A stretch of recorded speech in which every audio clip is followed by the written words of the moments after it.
Hi friends, welcome to our channel. நம்ம சேனல்ல இன்னைக்கு ரொம்பவே ஈஸியா செய்யக்கூடிய புளி மிளகாய் எப்படி செய்யலாம்னு பார்க்கலாம். அதுக்கு முன்னாடி நம்மளோட சேனலை ஃபர்ஸ்ட் டைம் பார்க்குறவங்க கீழ உள்ள subscribe பட்டனை கிளிக் பண்ணிக்கோங்க. பக்கத்துல உள்ள பெல் ஐகானை கிளிக் பண்ணிக்கோங்க. வாங்க வீடியோக்குள்ள போகலாம். நாங்க இன்னைக்கு 100 கிராம் அளவுக்கு பச்சை மிளகாய் எடுத்து வச்சிருக்கோம். நல்ல குட்டி குட்டியான பச்சை மிளகாவை எடுத்து வச்சுக்கோங்க. பச்சை மிளகாய் வந்து இந்த மாதிரி ரெண்டா கீறி எடுத்துக்கணும். 200 கிராம் சின்ன வெங்காயம் இந்த தோல் நீக்கிட்டு இந்த மாதிரி நீளமா கட் பண்ணி வச்சிருக்கோம். இப்போ ஒரு பாத்திரத்தில் எண்ணெய் சேர்த்துக்கலாம். நல்லெண்ணெய் சேர்த்துக்கோங்க. புளி மிளகாய்க்கு வந்து நல்லெண்ணெய் தான் சூப்பரான டேஸ்ட்டு தரும், அதனால நல்லெண்ணெய் சேர்த்துக்கலாம். எண்ணெய் கொஞ்சம் நிறையவே சேர்த்துக்கோங்க. எண்ணெய் நல்லா சூடானதுக்கப்புறமா கடுகு உளுந்தம் பருப்பு சேர்த்துக்க போகிறோம். இப்போ இதில் நம்ம கட் பண்ணி வச்சுருக்க சின்ன வெங்காயம் சேர்த்துக்கலாம். சின்ன வெங்காயம் நல்லா பொன்னிறமாக மாறி வரட்டும். இதை நல்லா கலந்து விட்டுக்கோங்க.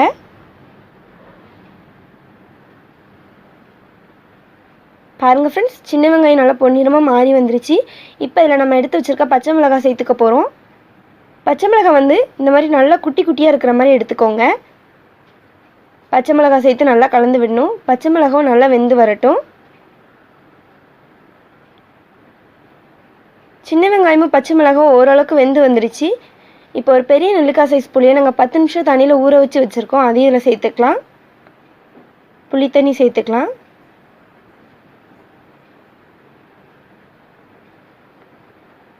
இப்போ இதில் உப்பு தேவையான அளவு அதையும் ஆட் பண்ணிக்க போகிறோம். 1 ஸ்பூன் அளவுக்கு காயத்தூள் அதையும் சேர்த்துக்கலாம். இப்போ இதை நல்லா கலந்து விடலாம். அந்த புளி தண்ணியிலே வந்து பச்சை மிளகாய் எல்லாமே நல்லா வெந்து வரட்டும்.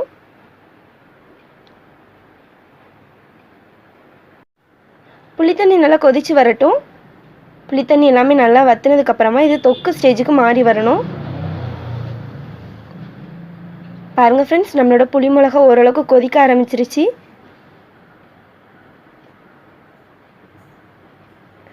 இந்த டிஷ் வந்து ரொம்ப ஈஸியாக செய்யலாம். தயிர் சாதம் எல்லா சாதத்துக்குமே சூப்பரான சைடிஷாக இருக்கும். இட்லி தோசைக்கு கூட சூப்பராக இருக்கும். கண்டிப்பாக நீங்கள் வீட்டில் ட்ரை பண்ணி பாருங்கள். பாருங்கள் ஃப்ரெண்ட்ஸ், புளி தண்ணி எல்லாமே வற்றி வந்துருச்சு. பச்சை மிளகாவும் நல்லா வெந்து வந்திருக்கு.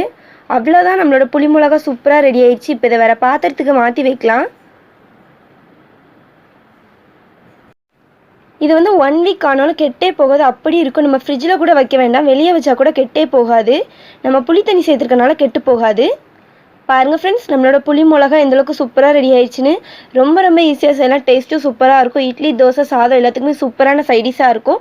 கண்டிப்பாக நீங்கள் வீட்டில் ட்ரை பண்ணி பாருங்கள். இந்த வீடியோ உங்களுக்கு பிடிச்சிருந்தா தாயம்மாள் சமையலுக்கு சப்ஸ்கிரைப் பண்ணுங்கள், லைக் பண்ணுங்கள், ஷேர் பண்ணுங்கள், கமெண்ட் பண்ணுங்கள். தேங்க்யூ.